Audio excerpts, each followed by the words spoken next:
La Gemara dans Seret Yoma, c'est une Gemara très connue, mais peut-être là et Ara, l'éclairage qu'on a donné, peut-être il est moins connu. C'est en tout cas, je t'aide les Trazek. La Gemara dans Yoma, elle demande les raisons de la destruction du temple.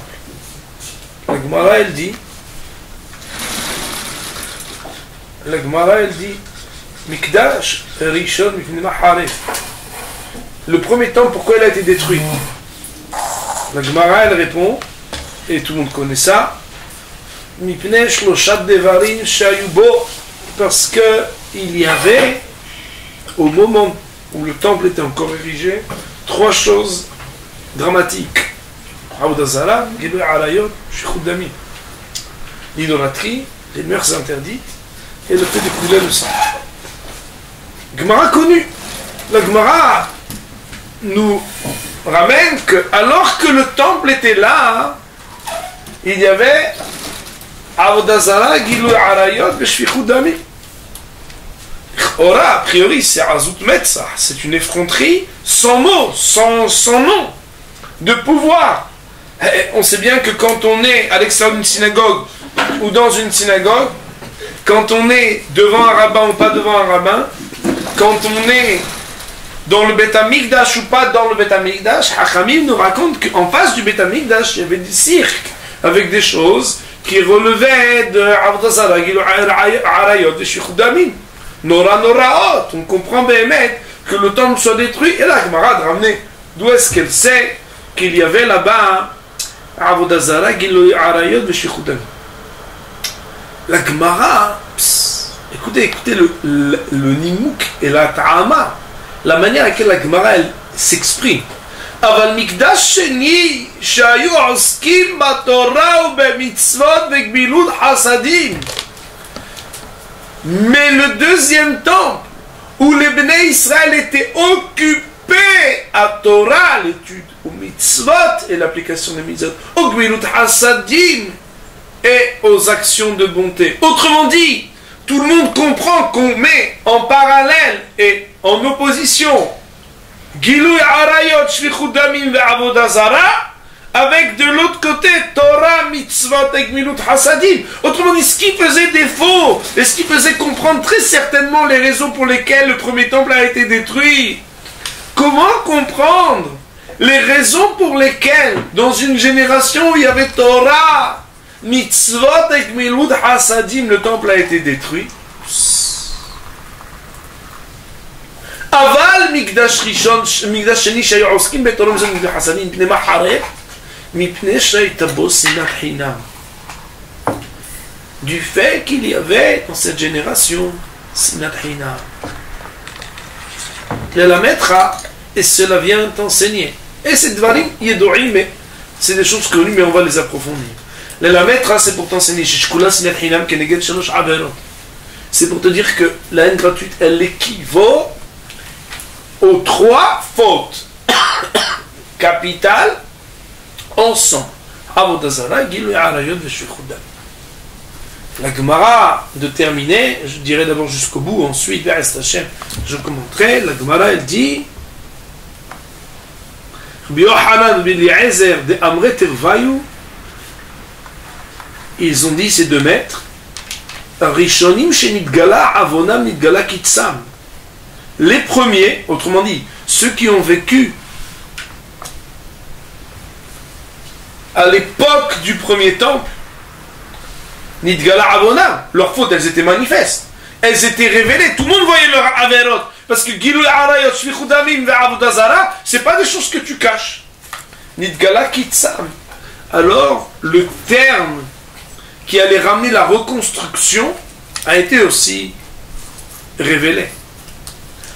Ahronim shelo Nitgala Avonam, lo Nitgala Kitsam. Mais les derniers, que leur Avera, elle n'était pas manifeste, alors le terme qui permettra la reconstruction de ce second temple par le troisième n'a pas été révélé. Autrement dit, la Gemara ici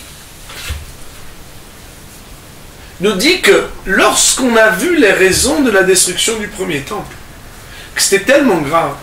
On a du mal à comprendre qu'une génération qu'elle avait Torah, Mitzvot et Gmilut Hasadim, les gens étaient très religieux, comment le temple a été détruit? La Gemara nous dit, parce que Aïtabo Sinat Hina. La Gemara de nous dire pourquoi? Pour dire que Sinat Hina, elle seule, cette haine gratuite, elle équivaut aux 3 Avera.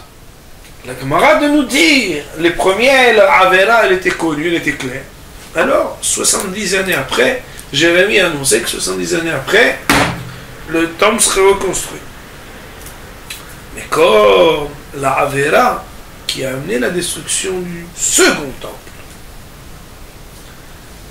n'était pas apparente, alors le terme n'est pas divulgué, n'est pas révélé.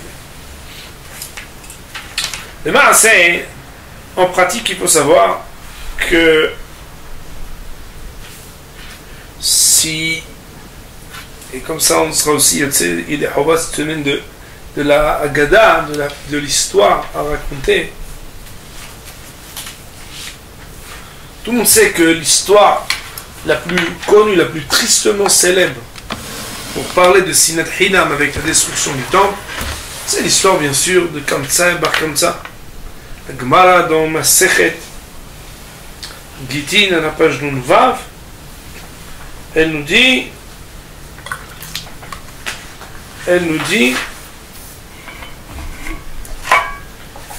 que à Kamtsa ou Bar Kamtsa Harav Bet Hamikdash. C'est... Ah non, c'est pas juste. C'est Nunhe Amoudben. À Kamtsa ou Bar Kamtsa Haruv Yerushalayim. Pourquoi? La Gemara, elle nous raconte l'histoire. Tout le monde la connaît, mais on va la lire. La Gemara, elle dit...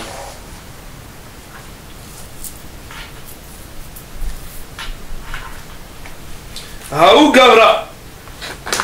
Elle donne pas son nom. Pourtant, elle donne pas mal de noms, la Gemara. Elle donne pas son nom. Haou Gavra, il y avait un homme de Rahmé Kamtsa, qu'il aimait Kamtsa, ou Baal Dvave de Bar Kamtsa. Mais il était Baal Mahloket, il était en discorde et en différent avec un qui avait un nom qui ressemblait, Bar Kamtsa. Avad Se'udata, il a fait un mariage, une fête, une soirée. Amar le Lishmae, il a dit à son shliach, Zil, aïtili comme ça. Va et amène-moi, convie à ma soirée, comme ça c'est mon ami. Azal aïtele bar comme ça. Il a été à la place d'amener comme ça, que c'est son ami, il a amené son ennemi bar comme ça. Ata, l'hôte est venu, ashkehed aveyativ. Il a trouvé assis à une table pendant cette soirée. Amar le michde au gavra baal dvava de au gavra. Ou Maï Baït Acha. Qu'est-ce que tu fais là? Baal Mahloket. Koum, Pouk. Lève-toi et sors d'ici. Amarle, il lui a dit, Oil ve Ataï. Je suis venu. Shafkan, laisse-moi. Veyaïvna lecha dmeima de achila ve shatina. Je paierai ma part. Parce que ça m'a coûté de manger, boire. Je suis là assis.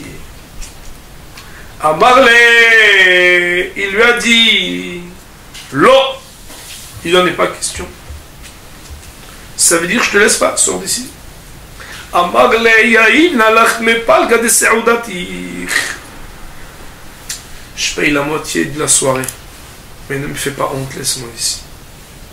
Amarle, l'eau, il lui a dit, non, tu sors d'ici tout de suite. Amarle, yaïd nalach me kula se'udatech. Je vais payer toute la soirée. Mais ne me fais pas honte. Amarle, l'eau, il a dit non. Nakte bide. Il a pris par la main. Ve'okme, il a fait lever. Ve'apke, il a fait sortir. Et il a eu une honte effroyable. Amar, cet homme-là, Bar Kamtsa, Amar, il ve'avuyat ve'rabbanan ve'lo mahube, puisque Rabbanan, Hachamim, ils étaient là-bas, et ils lui ont rien dit, ils lui ont pas dit qu'il ne faut pas faire ça. Shma'mina kani haleu, ça veut dire qu'il pense que c'est bien ce qu'il a fait. Izil, ichul beu kurtsa bemalcha.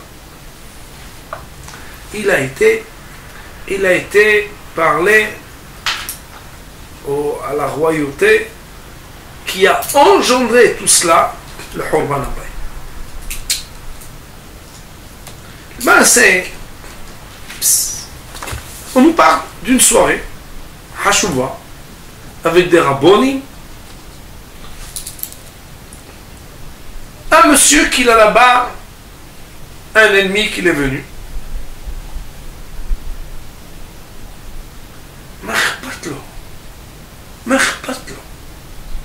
Qu'est-ce qu'il y a de tellement grave? Quand il est en train de manger, il va payer sa barre maintenant. J'avais vu un pirouche une fois, que la Gemara elle dit à Kamsa ou Bar Kamsa Harvobay. À cause de Kamsa et Bar Kamsa. Tout le monde demande Bar Kamsa, je comprends, il est venu. Mais Kamsa, quel rapport avec lui? J'ai lu un pirouche extraordinaire. Et Behemet, c'est juste et c'est vrai, mais c'est dur à appliquer. C'est dur à appliquer. C'est qu'un ami, même s'il n'est pas invité de venir à la Sibérie, s'il avait vu comme ça, alors même s'il est barre comme ça, peut-être qu'il n'aurait pas été incité. Mais qu'il ait vu à la place de comme ça, sur le carton, on imagine. À la place d'honneur avec les amis, il y a marqué la table Maxime. La table, il y avait marqué là-bas, il y a marqué comme ça. Et lui, il vient, qu'est-ce qu'il a pris? Il y a mon carton comme ça. Ah, vous devez être barre comme ça, comme ça. Et il a donné à la place où devait avoir son ami. Et il a vu son ennemi. Alors ça. Mais en réalité, ici on voit la force de la Sinat Hinam. C'est terrible, terrible, terrible. Quand quelqu'un n'est pas dans Torah et Mitzvot, quand quelqu'un n'est pas dans Torah et Mitzvot, quand quelqu'un n'est de Gala Avona, sa faute elle est apparente. Nidgala Kitsav. C'est de quoi Nidgala Kitsav? Il ne fait pas Shabbat, je refais Shabbat, il aura fait Shabbat. Il a volé quand il rendra, il aura fait Tchouva.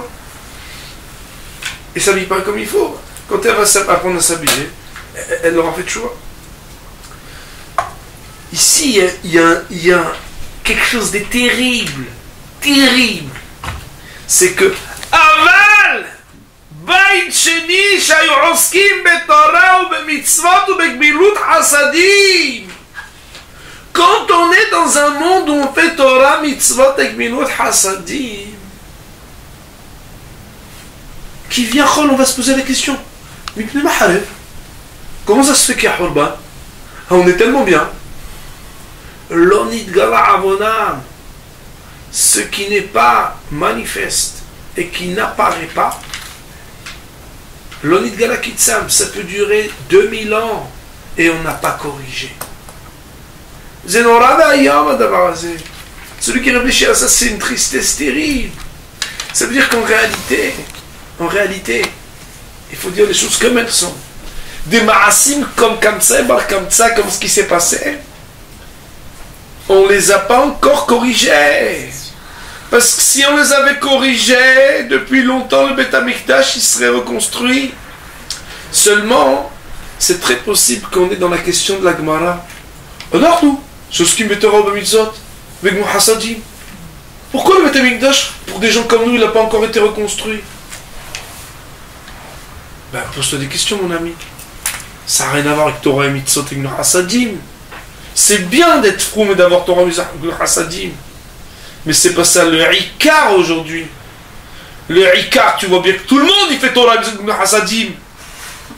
Tout le monde il devient des religieux. Tout le monde fait les shivat, on fait séminaire, on fait tiarakot, on fait cheder. Mais à l'intérieur, Machelonit Gala, ce que personne n'y voit, tu t'en occupes ou pas? Le Ikar de la Avoda, j'oserais dire, de la Avelut de Khurban Abayit, c'est que jusqu'à aujourd'hui, on est responsable qu'il n'a pas encore été reconstruit. On ramène au nom de Sefer Azchut, qui a marqué que chaque génération, on le redira toujours, mais chaque génération que le temple n'a pas été reconstruit, c'est comme si c'est de notre génération qu'il avait été détruit. Ma'apshat, c'est très dur de dire ça, oh là là. C'est qu'on n'a pas corrigé. Il dit le Maharal, devant Nora, c'est terrible. Il dit le premier temps, comme les trois avélots de Shvichut Dam, ces trois avélots sur lesquels on voit le mot Tum'a, l'impureté qui ramène dans la Torah, il était impensable que la Shrina, elle réside là où il y a des gens qui sont souillés par la faute. Mais il dit que le deuxième temple, la yichoudiout, la singularité du deuxième temple, c'était pas la même Shrina de toute façon. Il est marqué dans les Sfarim que le deuxième temple n'avait pas la même présence divine que le premier. Alors le Maaseh, en quoi la Sinat Hinam, elle a chassé même ce qui restait. Le Maharal, il explique, il dit que la particularité du temple, c'est d'être un lieu unique, avec un Kohen Gadol unique, pour une Avoda, un service unique. Mais tout ça, c'est uniquement si c'est un peuple qui est unique, ça veut dire unis tous ensemble. Ça veut dire que le Beth Amikdash, il dépend d'une sorte de Ahadout. La Shrina, elle n'est pas dans nos ma'asim. La Shrina, elle est dans nos cœurs. Et la Shrina, elle est dans la manière avec laquelle chacun y pense que l'autre aussi doit recevoir. Chacun y pense que l'autre aussi, il faut faire attention à lui. On pourrait raconter plein d'histoires, mais c'est pas tellement hachou maintenant. Qu'on raconte la fille d'Abi Akiva, son mariage, que vous connaissez cette histoire, qu'elle a dû mourir, tuée par un serpent rincé, et que par le fait d'un acte de bonté extraordinaire, elle a été sauvée comment? Hazan nous raconte qu'elle a vu un clochard qui est rentré à son mariage. De manière générale, dans les ambiances d'aujourd'hui, les clochards, on va très vite les voir pour les mettre dehors. Elle a été pour lui dire, vous n'avez pas de place, asseyez-vous pour manger. Hazan nous dit que la nuit tombée, elle a enlevé sa broche sur ses cheveux, elle a rentré dans le mur pour la caler là-bas. Le lendemain, quand elle s'est levée, elle a vu que c'était la tête du serpent qu'elle avait tué. On vit dans un monde, et malheureusement, dans une société, même très religieuse, qui n'est pas épargnée par ce problème, où très souvent, la hadout, c'est moi et moi-même. Je suis uni à moi-même. Tout ce que je peux prendre pour moi-même et faire mien, je le prends pour moi. J'aime la hadout. Tout ce que je peux trouver l'occasion d'avoir pour moi, je me dis qu'est-ce que je peux prendre à celui-là et qu'est-ce que je peux gagner de là-bas et qu'est-ce que je peux envisager de là-bas. C'est pas ça le message de la hadout, bien sûr. Le plus important, il est d'être capable de partager, de faire la place à l'autre, de se préoccuper de ne pas faire honte à l'autre, de se préoccuper de ne pas avoir fait mal à l'autre, de se préoccuper de dire pardon à quelqu'un, de se préoccuper de ce qui nous fait le plus mal. Un homme qui est dans Torah, mitzvot, egminut hasadim, il est dans le risque. L'onit gala avoda. On ne voit pas ces averot. Quel tzadik, oh, quel tzadiket. Mais oui, elle a mis Yaakov, il est au Sem, et il est à la yeshiva, et tu sais comment elle se couvre la tête, et tu sais comment elle fait la Torah, tu sais rien du tout. Tu sais rien du tout de personne. Si on était tellement tous des grands tzadikim à l'intérieur, depuis longtemps le Mashiach serait venu et nous aurions eu la Biata Goël. Le malheur il est que quand la Averot elles étaient manifestes, le tikkun, la réparation était manifeste et facile. Mais lorsqu'on est dans une génération où les Averot elles sont plus manifestes, attends, tu rigoles ou quoi? Dans un monde comme ça, c'est tellement beau, il y a tellement de Torah, il y a tellement de mitzvot. Oui! Mais si c'était tellement à l'intérieur comme à l'extérieur, alors tout irait bien. La avoda qu'on doit faire, elle est avant tout et surtout. La avoda qu'on doit faire, elle est avant tout et surtout une avoda pnimite. Nous, autre. une avoda à l'intérieur. Une avoda où parce qu'on a Torah, mitzvot et gmul hasadim, on doit savoir que rien n'a à voir uniquement avec Torah, mitzvot et gmul hasadim. Mais parce qu'on a Torah, mitzvot et gmul hasadim, tous les jours on doit se dire, et le lonit gala, est-ce que personne voit? Je m'en occupe ou non? Et moi des fois, il m'arrive de prendre des images, j'aime bien prendre des paraboles. Quelqu'un qui sort avec beaucoup de blush, il y a un moment où il n'a pas de blush. Même les meilleurs blushs, il y a un moment où on les enlève. Quand l'onit gala, ce que personne voit, si tu t'en occupes jamais, t'as pas commencé. T'as pas commencé le travail. Ah mais tu fais Torah, mitzvot et gmul hasadim. C'est vrai, c'est incontestable. Mais le ricard de la avoda, le ricard du tikkun, de ce qui s'appelle le khurban, c'est le binyan. La construction, c'est pas une construction à l'extérieur. Mesdames, les édifices qui sont beaux à l'extérieur mais qui sont pourris à l'intérieur, ils n'ont aucune valeur. Le plus important, c'est d'avoir à l'intérieur quelque chose. C'est vrai que sans Torah et mitzvot, c'est quasiment impossible d'arriver à travailler intérieurement. Mais si quelqu'un, il est religieux, minasafa belahutz, qu'à l'extérieur, cette personne-là, il n'a rien du tout. Le binyan, la construction, tout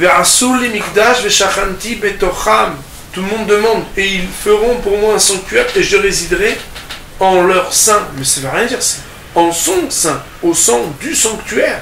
C'est a priori une erreur de grammaire, impensable. C'est quoi le mikdash? Shachanti betocham. C'est me permettre d'avoir ma place à l'intérieur d'eux. Betocham, betochkol ehad ve'ehad. Quelle place on fait à Kadosh Baruch Hu? À l'intérieur, pas à l'extérieur. Je prie honnête, ma famille s'habille comme ça, bien comme il faut, on fait une hasadim. C'est déjà pas mal, hein? Betocham, le ikar de la avoda, c'est avoda pnimit. Tant qu'il n'y aura pas cette avoda pnimit, Bet Hamikdash ne sera pas reconstruit. Bien entendu, s'il y a les fautes à l'extérieur, comme aussi le Bet Hamikdash n'est pas reconstruit. Mais aujourd'hui, le ricard de notre avoda, il est d'être unis. Par quoi on est unis? Par le tikkun hamidot. Chacun qui se travaille intérieurement, c'est bizarre. Il commence à aimer l'autre, il commence à faire la place aux autres, il commence à comprendre que dans la vie, chacun il a un malheur. Vous savez pourquoi? Je vais vous dire pourquoi. C'est terrible. C'est terrible. Mais moi, c'est ma pensée, comme ça je pense. Quand quelqu'un il commence à se travailler les midot, il se rend compte que malgré tout ce qu'il fait à l'extérieur, il y a tellement de choses à travailler à l'intérieur, qu'il commence à se rendre compte qu'il n'est pas tellement mieux que les autres, malgré les apparences. Et que malgré les apparences, celui-là qui a l'air moins que les autres, il y a Choliot qui est bien mieux que les autres, malgré les apparences. Ou même là, il commence à comprendre que chacun peut être un grand sadique, et que je ne suis pas tellement mieux et lui moins bien. C'est quoi la hadout? La hadout, c'est comprendre que chacun, il a quelque chose à lui, une qualité, une valeur. Quand moi je commence à comprendre que, oh là là, quel travail j'ai à faire. Oh là là, combien j'ai à travailler sur moi. Quand je commence à m'occuper de l'onit galas que personne voit, putain, je commence à tendre vers la hardout. Quel rapport? Au contraire, non. Si tu fais un vrai travail sur toi, sans gava, parce qu'il y a des gens qui travaillent en midot, et après, ils ont la gava de dire, moi je travaille en midot, toi. Non, c'est quelqu'un émettre ses midot, il est comme ça, toujours dans le travail, dans la boue, à l'intérieur. C'est dur et c'est fatigant. Il aime les autres, il respecte les autres. Parce qu'il se dit de la même manière que moi, il y a tellement de choses à corriger.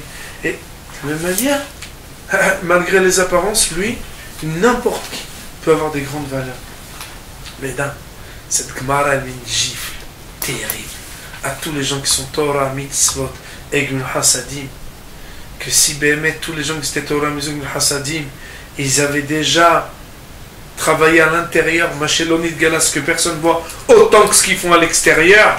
Le Bet Hamikdash serait déjà là depuis longtemps. Il y aurait une voiture qui crierait rendez-vous tous pour la bonne nouvelle au Arabait qu'il y a Bet Hamikdash qui est descendu. On n'a pas ce scout. C'est parce que malgré le fait que, soit c'est vrai, on a Torah, on a des yeshivot, on a mitzvot, on a une vie organisée pour faire les mitzvot, on a gmul hasadim, des va'adim de tous les styles pour faire hesed. Il n'en reste pas moins que le plus grand hesed qu'on peut faire pour Am Israël, c'est de s'occuper de soi-même intérieurement, d'être metaken et midot ra'ot, cela nous amène à voir combien d'apparences on n'est pas si extraordinaire que c'est vrai, je suis extraordinaire, mais là et là, je me corrige. De la même manière que ces apparences sont trompeuses, de la même manière chez l'autre, il y a des choses à découvrir magnifiques. Qu'amenons Allah hadout, ou bal et tzion goa bimera b'yamen. Amen.